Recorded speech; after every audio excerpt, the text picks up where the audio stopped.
Imagina a situação. Investir R$ 13.600 e ver virar R$ 30,50.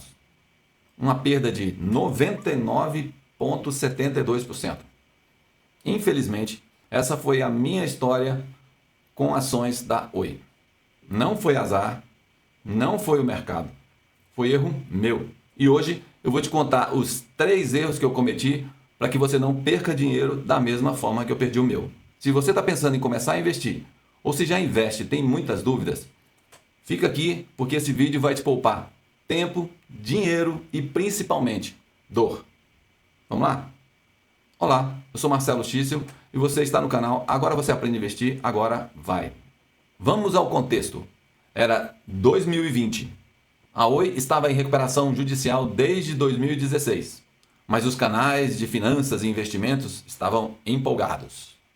A empresa vai vender os ativos, vai pagar as dívidas, vai dar uma virada e vai explodir. É só questão de tempo. E eu comprei essa narrativa. A ação estava cotada entre R$ 1,50 e R$ 2,00 na época, eu não me lembro muito bem. Parecia barato. Eu repetia para mim mesmo, quando sair da recuperação judicial, vai explodir. Afinal, eu só ouvia isso. Então, eu peguei R$ 13.600 e investi na nossa amiga Oi, acreditando na história da virada. Aqui vai um spoiler. Não virou. Muito pelo contrário. A empresa vendeu os ativos, pagou credores e os investidores ficaram com migalhas. Hoje, minhas ações valem menos que uma pizza. E esse é o erro número 1 de investidores iniciantes. Acreditar em narrativas sem analisar os números. O primeiro erro fatal. Eu ignorei completamente a situação financeira real da empresa. A Oi tinha 65 bilhões em dívidas quando entrou em recuperação judicial em 2016. Mesmo vendendo ativos no valor de 16,5 bilhões, as dívidas eram muito maiores. Um outro ponto muitíssimo importante. Em recuperação judicial, existe uma fila de prioridade de pagamentos. Primeiro, credores trabalhistas. Segundo, credores com garantias reais. Terceiro, credores quirografários. Quarto, se sobrar dinheiro, os acionistas. Imagina que eu e outros milhares de investidores éramos os últimos na fila de pagamento da Oi. Mas eu não entendi isso na época.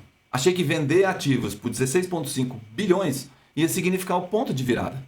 Mas esse dinheiro foi só para pagar a dívida, não foi para valorização. E aí fica a dica para os iniciantes. Empresas em recuperação judicial é altíssimo risco. Na grande maioria dos casos, os acionistas vão perder tudo. Não é a questão se vai perder, é a questão de quanto vai perder.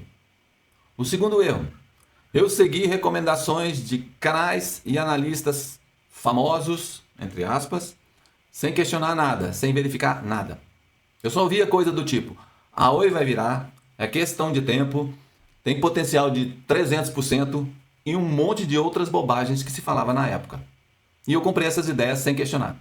E aqui vai uma verdade dura. Analistas e canais de famosos ganham mais dinheiro falando de empresas do que investindo nelas.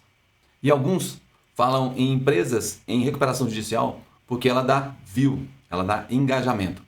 E esse é um negócio absolutamente desonesto por parte desses analistas famosos. Fica ligado nisso. Mas, de novo, a culpa é minha, porque eu deveria ter perguntado. Será que esses analistas famosos, será que eles têm dinheiro investido na Oi? Qual o plano de negócios pós-recuperação da empresa? Isso é público. Basta você procurar na internet que você vai achar essa informação. Você tem que verificar isso. Eu tinha que ter verificado isso. Outra questão. Quanto do valor da venda vai realmente para os acionistas? Eu não perguntei nada. Eu só segui. Eu segui o fluxo e no final do fluxo tinha um abismo. E eu e outros milhares de investidores caímos. Então, ouve de quem já foi machucado de verdade por esse golpe, principalmente os iniciantes ou aqueles que não são iniciantes, mas que nunca passaram por uma empresa de recuperação judicial. Nunca, vou repetir, nunca invista baseado só em recomendações de analistas famosos. Eles não estão interessados no seu sucesso. Eles estão interessados em outras coisas. Por isso, faça sempre a sua análise e tire suas próprias conclusões. O terceiro erro, e talvez o mais grave, eu não entendi o que significa uma empresa estar em recuperação judicial. Na verdade, eu achava que era só uma fase ruim, que ia passar. Não passou. Recuperação judicial significa que a empresa não consegue pagar suas dívidas e está tentando um acordo com os credores para evitar a falência. É um sinal vermelho gigante que deveria estar piscando. A empresa está quebrada. Simples assim. E tem mais. Em recuperação judicial, as ações podem ser diluídas. A empresa pode emitir novas ações para pagar os credores e o valor dessas ações valerem cada vez menos. E foi exatamente o que aconteceu. Além disso, a empresa vendeu os ativos que geravam receita, os ativos móveis. E o que sobrou? Praticamente uma casca. Pensa bem, sem ativos geradores de caixa, como é que a empresa vai crescer? Não vai. Então, aqui vai uma dica para iniciantes.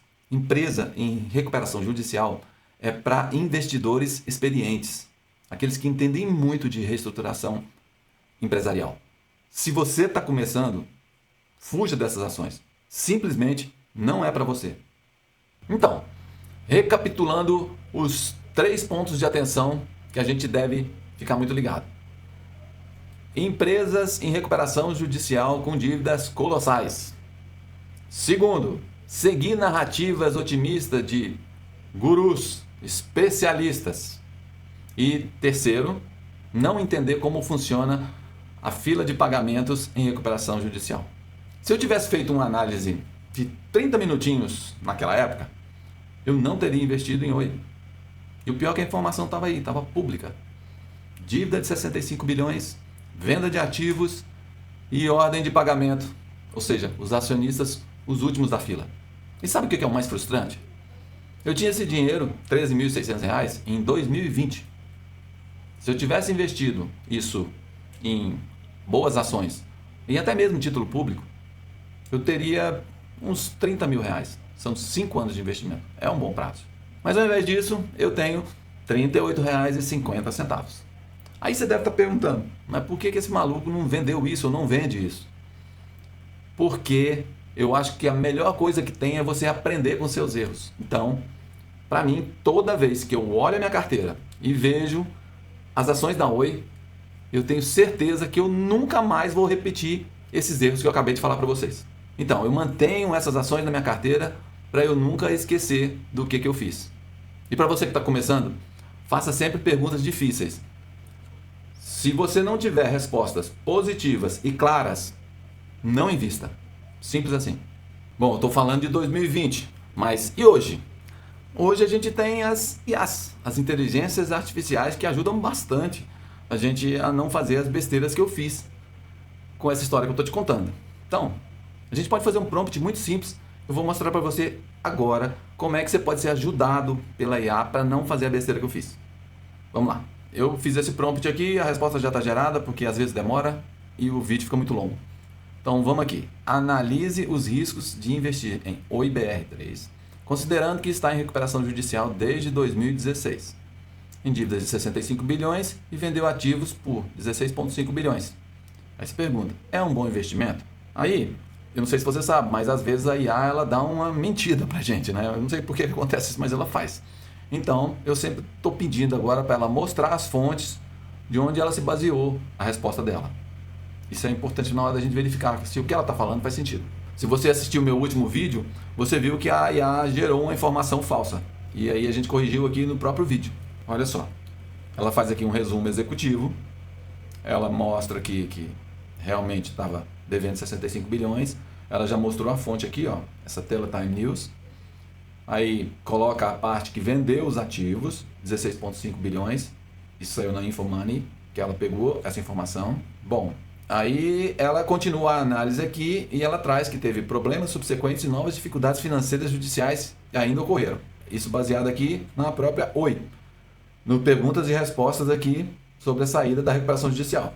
Então, ela dá aqui os principais riscos, dá uma detalhada nisso, né? Mostra aqui risco de crédito, falência, nova reestruturação, risco de governança judicial, risco de execução do plano de ativos vendidos, risco operacional de mercado, risco de diluição, capitalização, Risco de volatilidade, resultado operacional recente. Ela vai explicando isso tudo para a gente. Bom, aí ela dá aqui uma dourada na pílula, catalisadores positivos, porém incertos. Conclusão bem-sucedida e sustentável do plano de recuperação sem necessidade de nova reestruturação.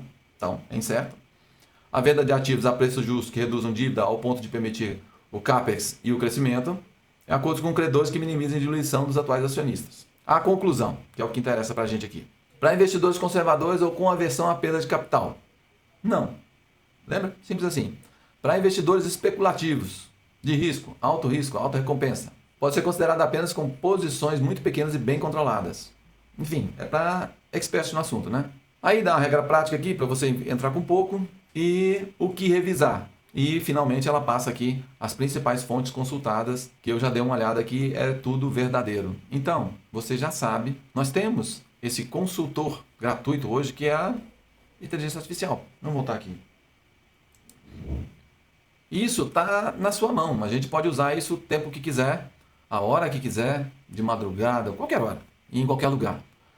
Esse é um consultor que te dá um ponto de partida para a gente não cair mais nas narrativas otimistas daqueles especialistas, os nossos gurus, né? Os nossos influencers. Isso faz uma diferença enorme. Hoje a gente tem uma ferramenta fabulosa na mão para não cair mais em golpe. Use. Então, o que eu aprendi perdendo 99,72%? Primeira coisa, jamais invisto em empresa em recuperação judicial. Jamais. O risco é muito alto. Não vale a pena. Segundo, desconfia de narrativas otimistas de empresas problemáticas. Alguém pode estar ganhando dinheiro fazendo propaganda de empresa ruim para você. Pensa bem, se a empresa está em recuperação judicial, é porque tem algo muito grave. Ela não vai resolver o problema magicamente. Simplesmente não vai. Terceira lição. Só invista depois de fazer a sua própria análise. Eu mostrei aqui agora que com o IA você já consegue obter bastante informação relevante para antes de você colocar o seu dinheiro. Então, vale a pena. Hoje em dia não tem mais desculpa para a gente cometer os erros que eu cometi. Jamais. Coloca na cabeça o seguinte. A recomendação de terceiros, dos canais de investimento, é um ponto de partida, nunca de chegada. Bom, e essa experiência me custou R$ 13.561. Eu vou te falar um negócio. Ela me ensinou mais sobre investimento do que qualquer outro curso que eu já fiz na área. E eu agora estou compartilhando esses erros que eu cometi para que você não cometa os mesmos erros que eu perdi tanto dinheiro. Aproveita essa chance. Bom, essa história de perder R$ 13.561 me ensinou que investir em ações não é acreditar em histórias bonitas. É sobre analisar riscos, entender a situação financeira e ter disciplina para passar oportunidades ruins. No curso que eu estou preparando, eu não só vou ensinar esses 3 pontos de atenção, mas como eu vou passar um checklist completo para você poder analisar qualquer ação. Vou sempre mostrar com erros reais como esse que eu estou mostrando para vocês e também os acertos. Se você já cometeu um erro parecido ou se é iniciante, compartilha com aquela pessoa que também precisa de aprender essa lição. E me conta aí nos comentários. Você já perdeu dinheiro em ações? E o mais importante, o que você aprendeu com isso? Errar faz parte do processo de aprender. Mas aprender com os erros dos outros é muito mais barato do que aprender com os próprios. Eu sei o que eu estou falando, vai por mim. E lembra sempre, não importa quantos erros você cometeu. O que importa é que você está aprendendo a não repetir esses mesmos erros. E se ainda tem medo de analisar antes de investir, você agora vai aprender a fazer isso direito. Até a próxima.